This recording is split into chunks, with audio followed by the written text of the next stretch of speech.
British Columbia is world-renowned for its natural beauty, breathtaking scenery, exciting cities, and world-class resorts. Typically associated with resource industries and tourism, a quiet shift has been taking place in BC's economy. Innovation is flourishing in all corners of the province. The technology economy is thriving in the regions of BC. From Kelowna to Nanaimo, Victoria to Prince Rupert, over 2,700 technology companies have chosen the regions of BC to do business, and it's working. Over $4 billion in annual revenues being generated and 30,000 people employed.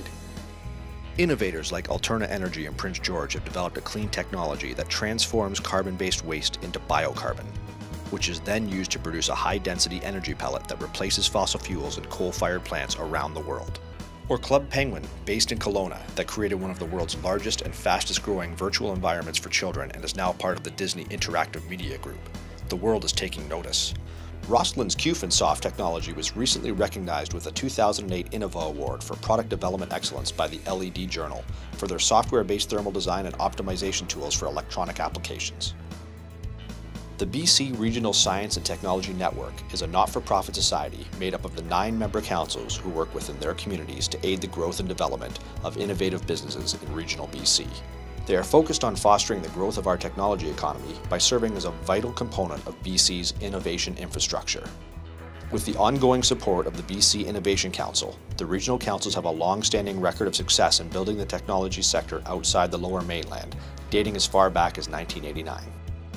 Each regional council serves as a hub for the technology community in their regions, providing networking and connections, recognition and awareness, talent, development and recruitment, mentoring and education, and relevant information. There's nothing like sitting around a table with like-minded professionals to solve problems. That's what happens at roundtables. Our Regional Technology Council has put together a number of roundtables from HR to sustainability issues. Network with like-minded companies and also partner with larger companies in and outside of our area. Where we all get together and work with one another to understand some of the issues that we're dealing with on a day-to-day basis. Never been so important as in today's economy. What's really interesting that comes out of those sessions is that you develop a relationship with those people. It really breaks down the barriers. We can also do it one-on-one when somebody has to meet a researcher, has to meet a financier, needs more information. We can connect them one-on-one apart from doing it as a group. Frankly, the connections that come through the associations are excellent because it's a wealth of knowledge and subject matter expertise can be drawn on. We host an annual Science, Technology and Innovation Awards Gala. Now these can range from anything like a key technology to a key organization to even recognize an individual in the community that's made a contribution over the course of the year. This is an amazing way for our students and our faculty, and I think the general public as well, to see the diversity of the industry. And one of its important deliverables is putting in front of government and the public award-winning companies. It showcases the amazing work that's being done. I refer to it as the Academy Awards of the technology community because that's exactly what it is. I have had people tell me after that gala that they had no idea how much high-tech activity there was. One of the things that a Science Council does for its region is address things like labor market studies, where we can identify where the key skill shortages are and how those can be addressed. Salary survey information, benefit information. It's actually quite a critical part to trying to grow a company in today's economy. We offer a variety of workshops on a lot of different types of business practices. In the past, we've offered human resource workshops, and this involves the recruiting and retention of technical workers. Our growth has been about 46% this year, and as a result, we're having to hire staff. So our Science Council has a job board that not just I've used, but I've seen other companies and entrepreneurs use to find talent in our region. Find it very useful and a central place for us to go to find pure-on technology talent.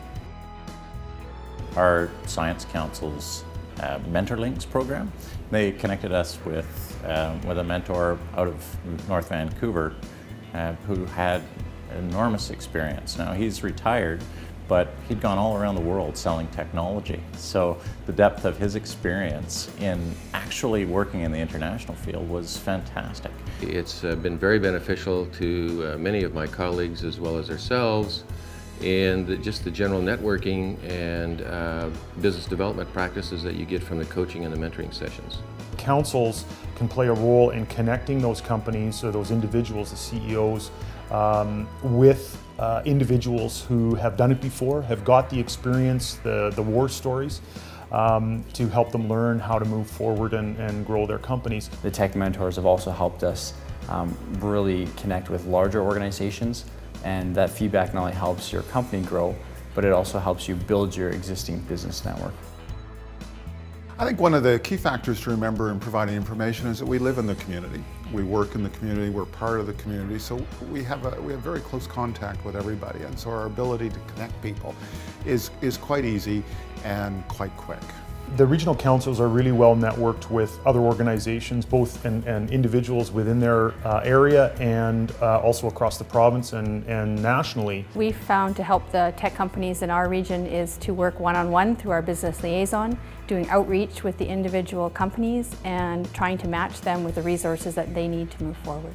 For businesses that are in the technology sector to really work together, to coordinate and to learn and to have access to some of the resources that you might have access to, say if you lived in Vancouver, but we don't readily have access to that, so the council brings that to our area. Our council shares information throughout our region and throughout the province of British Columbia through our website and our newsletter. I mean, on the website, as far as an employer, I need to know what talent there is available, and they have that link. They give that opportunity to look at on the website to see who's out there to hire, and also through the newsletter, we see the opportunities for seminars, workshops, and peer networking.